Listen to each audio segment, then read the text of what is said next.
નમસ્કાર ખેડૂત મિત્રો, હું હરદેવસિંહ ગોહિલ અતુર એગ્રી લિમિટેડ લીલાપુરથી વાત કરી રહ્યો છું. આપણે આજે મગફળી વિશે વાત કરવા જઈ રહ્યા છીએ.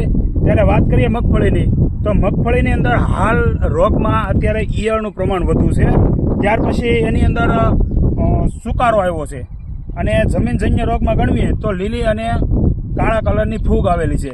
તો એના માટે અત્યારે આપણે બેસ્ટમાં બેસ્ટ જે કન્ટેન્ટની વાત કરીએ તો એની અંદર અત્યારે આપણી પાસે છે કોન્ટ્રાપ, જે 30 mlનું માપ નાખવાનું આવે છે, અને એક છે 22 ટીન જેનું 30 ગ્રામનું માપ છે. એમની સાથે જોડે આપણે નાખવાનું છે કોરાઝોન 5 ml. આ આપણે ત્રણેય દવા કોમ્બિનેશન કરી અને આની અંદર છંટકાવ કરવી, એટલે આપણે જોઈ રહ્યા છીએ કે આપણને આપણી સામે જ રિઝલ્ટ મળેલું છે, બરોબર.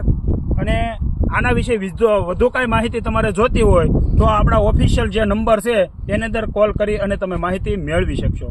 નમસ્કાર.